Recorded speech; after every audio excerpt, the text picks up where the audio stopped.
नमस्कार, बहुत स्वागत है आपका। जी राजस्थान देख रहे हैं आप, आपके साथ मैं हूं चंद्रश्री राजपूत।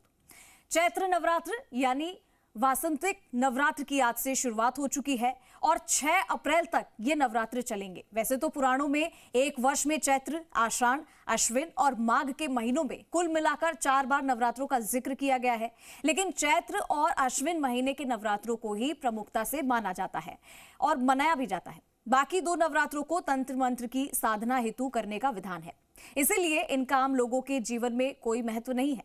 महाशक्ति की आराधना का पर्व नवरात्र के दौरान देवी दुर्गा के अलग अलग 9 स्वरूपों की पूजा की जाती है, जिसमें पहला जो स्वरूप है माता का वो है शैलपुत्री, दूसरा है ब्रह्मचारिणी, तीसरा है चंद्रघंटा, चौथा है कुष्मांडा, पांचवा है स्कंद माता, छठा है कात्यायनी, सातवां है कालरात्रि और आठवां है महागौरी और नवा रूप है सिद्धिदात्री देवी की, जिनकी पूजा अर्चना की जाती है, जिन्हें नव दुर्गा की संज्ञा दी गई है। इस बार माता हाथी पर सवार होकर आ रही है और शास्त्रों में देवी की हाथी की पालकी को बहुत ही शुभ माना जाता है।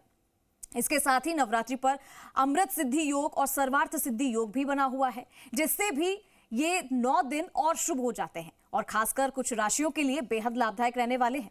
नवरात्रि के पहले दिन कलश स्थापना की जाती है, इसे शांति कलश भी कहा जाता है। कलश स्थापना करने के लिए चित्रा नक्षत्र और विधृति योग का त्याग करके ही कलश बैठाना चाहिए।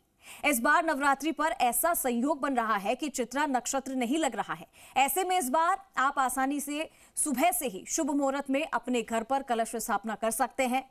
आइए जानते हैं कलश स्थापना का समय और कलश स्थापना की विधि। हमारे साथ ज्योतिषाचार्य जुड़ेंगे, आपको हम उनसे भी रूबरू करवाएंगे। जयपुर स्टूडियो से हमारे साथ जुड़ेंगे, हमारे साथ जो है हमारे गेस्ट भी जुड़ेंगे, लेकिन उससे पहले आपको एक रिपोर्ट दिखाते हैं, वो देखिए।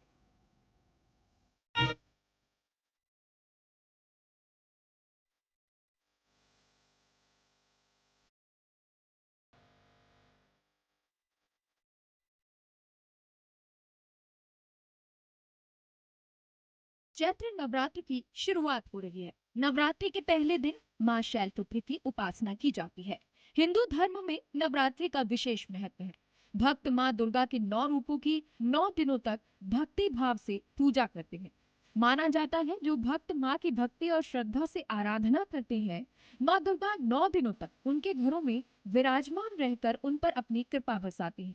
देवी दुर्गा ने 9 अलग अलग अवतार लेकर राक्षसों का अंत किया था और भक्त उन्हें इन्हीं 9 रूपों में पूजते हैं। नवरात्रि के 9 दिन को बेहद ही पावन माना जाता है। धार्मिक मान्यता है कि इससे लोगों के धन में वृद्धि होती है और देश की अर्थव्यवस्था में सुधार होता है। इस वर्ष चैत्र नवरात्र में अमृत सिद्धि और सर्वार्थ सिद्धि योग का अद्भुत संयोग बन रहा है। नवरात्रि के पहले दिन इंद्र योग और रेवती नक्षत्र का संयोग भी रहेगा। साथ ही बुध आदित्य और शुक्र आदित्य नामक शुभ योग भी इस दिन होंगे। ऐसे में इस खास संयोग से इन राशियों को फायदा होगा। नवरात्रि पर अमृत सिद्धि योग और सर्वार्थ सिद्धि योग का भी संयोग बन रहा है, जिससे भी ये 9 दिन और शुभ हो जाते हैं और खासकर कुछ राशियों के लिए बेहद लाभदायक रहने वाले हैं।